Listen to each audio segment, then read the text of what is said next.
je vous propose de passer aux questions des élus. Et donc, je passe la parole à Monsieur Menser. Je souhaite aujourd'hui attirer votre attention sur une situation préoccupante qui affecte directement la qualité de vie de nos concitoyens, l'état de nos parcs municipaux. Ces espaces verts, qui devraient être des lieux de détente et de convivialité pour les familles nantériennes, se transforment malheureusement trop souvent en zones d'insécurité et de malpropreté. Prenons l'exemple du parc des Chénevreux. Ce parc est régulièrement occupé par des groupes d'individus en état d'ébriété manifeste. Les habitants du quartier m'ont signalé à plusieurs reprises la présence de bouteilles d'alcool brisées, de détritus et un sentiment d'insécurité grandissant, particulièrement en fin de journée. Ce parc étant utilisé par ailleurs par des centaines de mineurs se rendant au collège, la situation n'est pas anodine. La situation n'est guère plus reluisante au parc du Petit Nanterre, situé non loin des Muguets. Les équipements sont dégradés, les espaces verts mal entretenus, et là encore, nous constatons des regroupements problématiques qui dissuadent les familles de cet espace. Ces dysfonctionnements posent question. On se demande où est passée l'ambition de notre ville en matière d'entretien des espaces verts. Les agents municipaux font un travail important. Notre groupe tient par ailleurs à les remercier. Mais il est évident qu'il manque de moyens et d'effectifs pour assurer un entretien satisfaisant. Monsieur le maire, comment expliquez-vous l'absence de coordination doublée, d'actions concrètes face aux problèmes d'alcoolisation sur la voie publique, particulièrement dans ces espaces fréquentés par des enfants et des familles? Je vous remercie.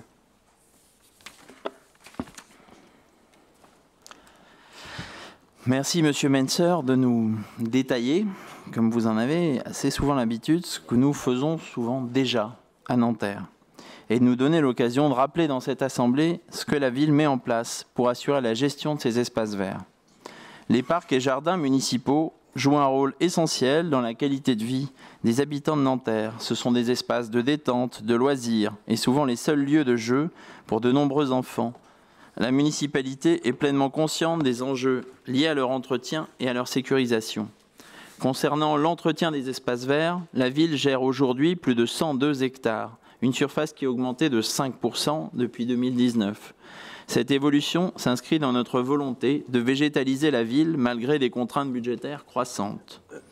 Nous avons adapté nos pratiques d'entretien en fonction des usages et des besoins prioritaires. Ainsi, dans des lieux comme le parc des Chénevreux, une gestion différenciée favorise un entretien plus limité et naturel, en lien avec nos engagements pour le développement durable.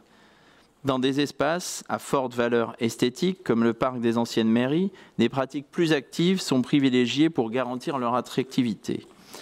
L'entretien est réalisé en régie pour les grands parcs et jardins, tandis que des prestataires interviennent pour les petits squares et espaces publics. La propreté de ces espaces verts est assurée par les services de la ville qui gèrent le ramassage des déchets au sol et dans les corbeilles, ainsi que les nettoyages renforcés, comme ceux organisés au parc des Chénevreux en réponse au signalement des habitants. Au Petit Nanterre, il n'y a pas de parc ou de square des Muguets qui doit accueillir une station de tramway T1 à l'horizon 2031. La ville, avec son aménageur, prévoit quant à elle sa requalification. Les travaux démarreront en février 2025 pour une livraison début 2026. Les véritables poumons verts du quartier sont d'une part la coulée verte qui traverse tout le quartier, depuis les Caniboux jusqu'aux Pâquerettes, et d'autre part l'ensemble des espaces verts aménagés en ce moment dans le cadre de la transformation de l'hôpital. Le jardin japonais, le jardin du cloître est inaccessible au public, le futur jardin de l'unité psychiatrique. S'agissant de la sécurité, les médiateurs jouent un rôle clé dans la sécurisation des parcs. Leur mission inclut la fermeture systématique des espaces chaque soir, en veillant à l'évacuation des lieux et au respect des horaires.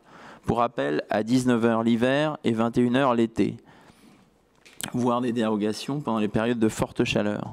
Ils assurent également un suivi préventif en signalant tout dysfonctionnement ou comportement à risque, notamment en lien avec le cadre d'astreinte de la ville et les services techniques.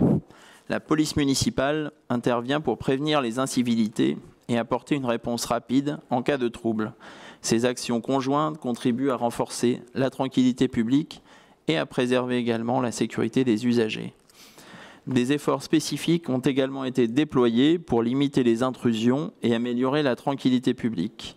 Ainsi, le parc des Chenevreux a été clôturé et un projet similaire est prévu pour le square Faidherbe avec une enveloppe budgétaire estimée à 100 000 € et qui a été présenté aux habitants du quartier République afin d'éviter les regroupements nocturnes dans ce square. Sur le plan social, des associations comme le CARUD continuent d'intervenir dans certains parcs pour accompagner les personnes en difficulté. Ce travail de médiation reste une composante essentielle pour répondre aux situations de vulnérabilité présentes dans ces espaces et qui ont fort à voir avec l'installation de multiples services départementaux, étatiques, dans la ville et notamment dans le quartier du Chemin de l'Île. Quant à la proposition d'éclairage supplémentaire dans les espaces verts, cette mesure peut avoir des effets parfois contre-productifs en attirant des regroupements non souhaités et un intérêt limité dans la mesure où ils sont fermés la nuit.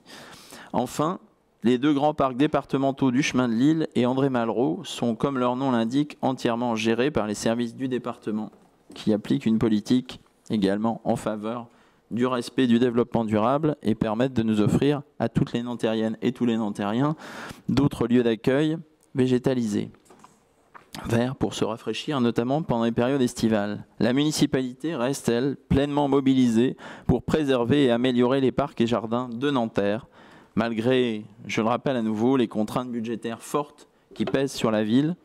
Ces espaces restent au cœur de notre action pour garantir un cadre de vie privilégié, agréable, sûr et accueillant pour tous les habitants. Je vous remercie. Nous passons à présent à la question qui a été présentée par M. Ribaud et qui doit être portée par Mme Nollet, qui je laisse la parole. Et donc c'est Alexis Martin qui lui répondra. Excusez-moi. Le sujet porte sur réduction du volume de déchets de 7 par habitant d'ici à 2026 et mise en place d'une solution de tri à la source et de collecte pour les déchets fermentescibles. 4 ans après cet engagement formulé devant les Nantériennes et les Nantériens, force est de constater que la création d'une délégation municipale dédiée à la propreté et au zéro déchet n'y change rien. Nanterre reste une ville sale et l'absence de chiffres dédiés à la réduction du volume de déchets produits par notre ville au sein de votre mandat, de votre bilan de mi-mandat ne fait que renforcer ce constat. Le sujet des déchets pose de nombreux enjeux s'il n'est pas pris à bras-le-corps. Propreté, cadre de vie, risques sanitaires, attraction de nuisibles. Mais il y a un point en particulier que nous jugeons important, celui de l'environnement. En effet, la réflexion est simple. Moins nous produisons de déchets, moins nous participerons à alimenter nos brûleurs, rejetant gaz polluants et CO2. Notre surprise est donc immense de constater qu'une majorité se revendiquant comme écologiste ne développe pas plus de solutions de tri et de collecte pour déchets fermentescibles au sein de chaque espace vert et de chaque quartier de notre ville. Dès 2020, nous proposions la mise en place de zones de collecte des déchets verts et de compost au pied des immeubles. Nous mettions en avant la nécessité de plus de sensibilisation via des panneaux ou des affiches afin d'alerter sur la multiplication des déchets et nous alertions sur la nécessité de plus de verbalisation en cas d'incivilité. Ces besoins sont toujours d'actualité. Aussi, nous vous demandons quels moyens comptez-vous mettre en œuvre d'ici 2026 afin de respecter votre engagement pris devant les Nantériennes et les Nantériens quant à la réduction du volume de nos déchets. Merci. Depuis 2020, la ville de Nanterre s'est engagée dans une politique ambitieuse visant à réduire les déchets tout en améliorant la propreté urbaine. Cet effort repose sur des actions concrètes et coordonnées, tant pour la gestion des déchets ménagers que pour le nettoyage de l'espace public. La propreté de nos rues et espaces publics est assurée par une équipe de plus de 90 agents municipaux, mobilisés quotidiennement sur 72 000 m² de surface, dont 500 000 m² de trottoirs et caniveaux. Leur mission inclut le ramassage des déchets au sol, réalisé aussi bien à pied qu'avec des moyens mécanisés, pour garantir la propreté des trottoirs et des allées piétonnes. le vidage des corbeilles publiques qui sont régulièrement entretenues pour limiter les débordements, la collecte des dépôts sauvages qui font l'objet d'interventions systématiques dès qu'ils sont signalés. Pendant l'automne, une mobilisation particulière pour le ramassage des feuilles mortes à l'aide d'équipements spécialisés tels que souffleuses, balayeuses et aspirateurs.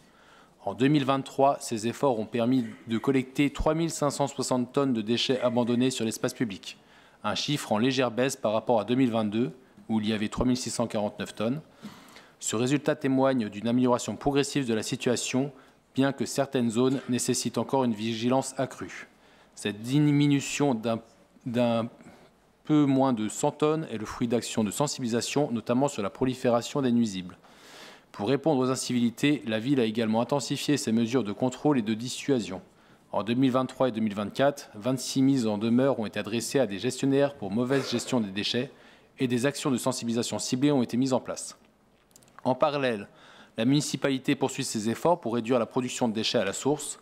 Entre 2020 et 2023, le volume de déchets ménagers par habitant a diminué de 6,56%, passant de 361 kg à 337 kg par an. Cette réduction s'appuie sur plusieurs initiatives structurantes. Le compostage. Depuis 2014, 1435 composteurs individuels ont été distribués gratuitement et 34 sites de compostage partagés ont été créés dans les résidences, en complément des 28 sites de compostage autonomes, associations et autres équipements. La collecte des déchets alimentaires. Déployée dans les écoles, les marchés forains et auprès de certains professionnels de bouche, cette initiative a permis de collecter 233 tonnes en 2023 contre seulement 8 tonnes en 2019. Ce dispositif sera progressivement étendu aux particuliers à partir de 2025. Pour encourager encore davantage la réduction des déchets, la ville travaille en partenariat avec des éco-organismes comme Citeo et Alcom. Ces collaborations ont permis l'installation de corbeilles de tri dans le quartier du Parc Nord, avec un déploiement prévu en centre-ville et autour des gares d'ici 2025, ainsi que la mise en place de cendriers urbains pour limiter les mégots abandonnés. D'ici 2026, la municipalité entend maintenir ses efforts tout en explorant de nouvelles pistes, comme l'étude d'un système de redevance incitative qui vise à responsabiliser la production de déchets tout en tenant compte des contraintes spécifiques liées à la densité urbaine de Nanterre. La propreté et la gestion des déchets sont au cœur de notre action municipale, car elle impacte directement la qualité de vie des habitants et l'image de notre ville. La municipalité reste pleinement mobilisée pour poursuivre ses efforts et tenir les engagements pris devant les Nantériennes et les Nantériens. Merci à vous.